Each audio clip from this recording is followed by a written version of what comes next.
পরের দিন জোরদার আসে দেহরক্ষী নিয়ে। রঘু, এখন তোমার জমি আমার, দলিলও আছে।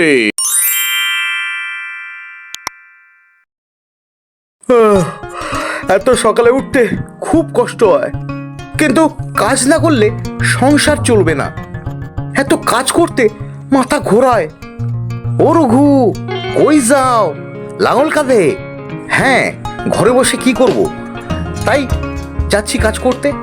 আমার বউটা বড় চালাক, বলছে তুমি খেটে খুটে যা আনবে আমি ঠিক সামলে নেব। শুনেছি নাকি তোমার বউ সবার মাথা ঘোরায়।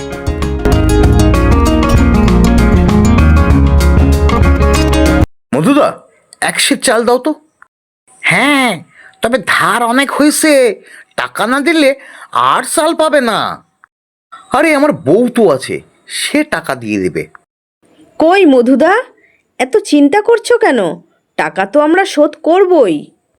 তবে এবারের চালটা পরিমাণে কম দিও না।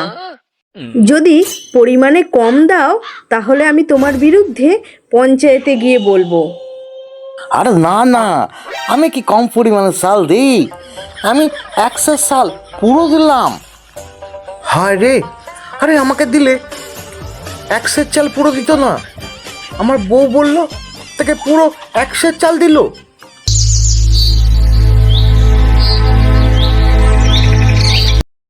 আরে শ্যামলী, তুমি না থাকলে না আমরা বাঁচতামই না। আর তোমার এত বুদ্ধি আসে কোথা থেকে? বুদ্ধি মাথায় রাখতে হয়, মুখে নয়। তুমি কাজ করো, আমি চালাকি করব, তাতেই সংসার টিকবে। লঘু লঘু, প্রধান মহাশয় না পঞ্চায়েত ডেকেছে।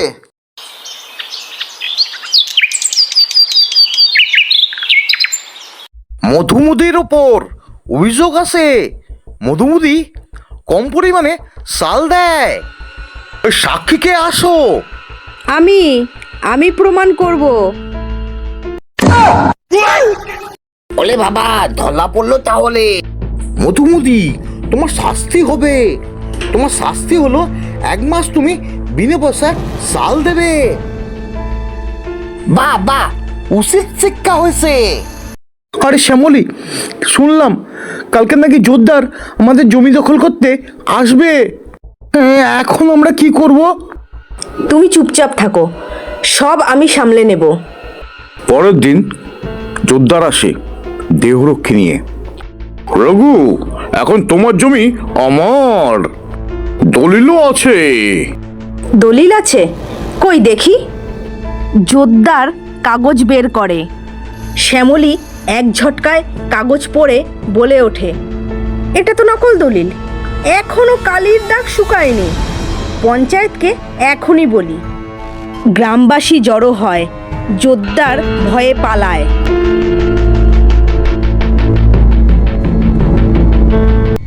এটা আজ প্রমাণ হলো যে চালাক বউ থাকলে যেমন ঘর বাঁচে তেমনি গ্রামও বাঁচে।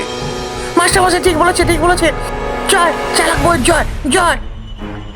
হ্যাঁ রে, আমি বোকা হতে পারি, কিন্তু আমার বই আমার শক্তি। মনে রেখো, চালাকি যদি সৎ পথে হয় তবে সেটা হয় জ্ঞান।